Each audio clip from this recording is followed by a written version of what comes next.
It's been too many weeks off for my series, What We Weld in Weekly, so it's time to bring it back. But hey, if this is your first time meeting me, I'm Grant Tommy, and this is straight 6 fan at your home for offbeat hot rodding.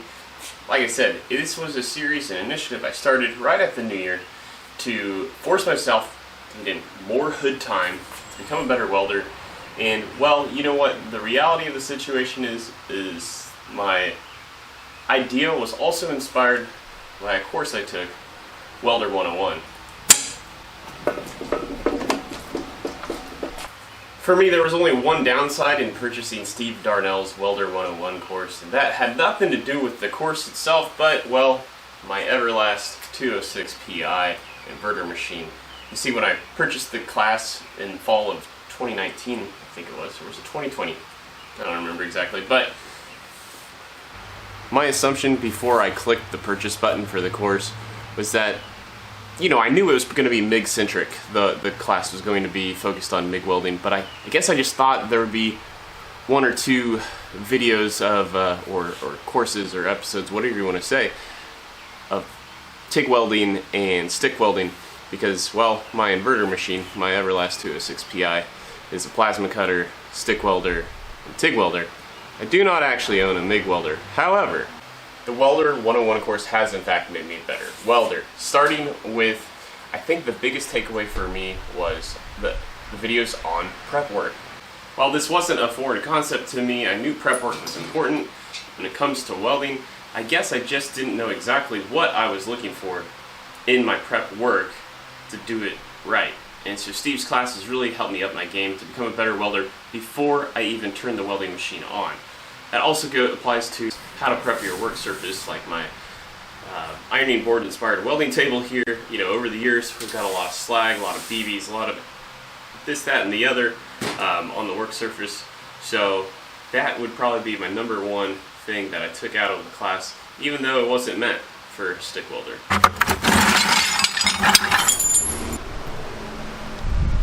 Now when it comes to the welding itself, like I mentioned, because I don't own a MIG machine, I had to rely on just trying to extrapolate, you know, things like just technique. You know, like when Steve was talking about welding through the T-joints, kind of coming up with your own personal rhythmatic kind of saying or phrase to keep you in rhythm, to keep that bead nice and tight, and kind of how to connect back to the puddle.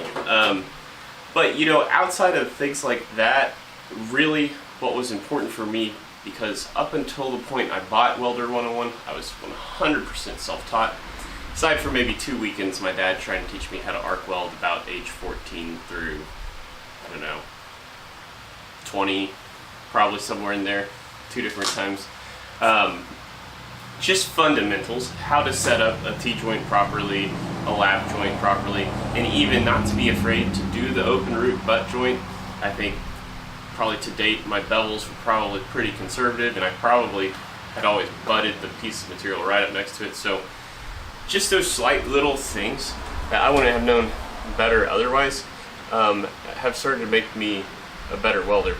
But I'd say probably the number one thing that I appreciate most about signing up for the Welder 101 course would be having access to the private Facebook group for Welder 101, in which I wouldn't say Steve is active daily on that site, but for sure a few times a week he's popping in, checking out other people's stuff, giving comments and feedback, and it's really helpful to have that access to an instructor.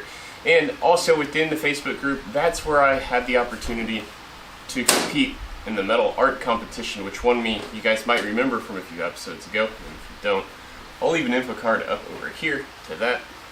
But I won a lot of cool welding swag out of the deal, and if you don't believe me how much access you have to Steve personally through that Facebook group, well,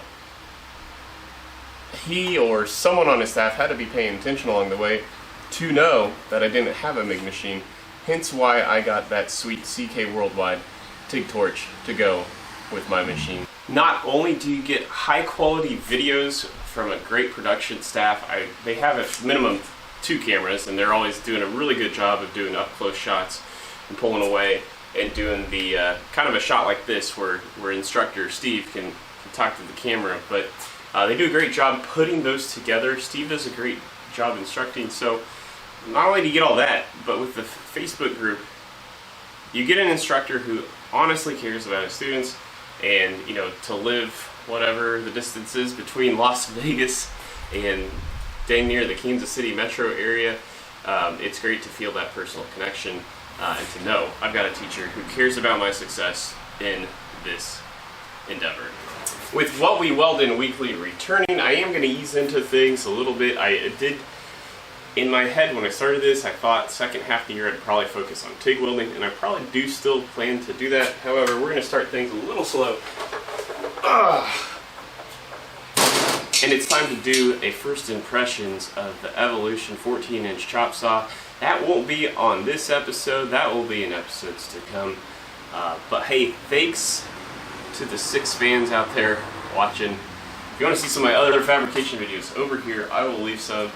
Otherwise, I appreciate you stopping by, and we hope to connect later.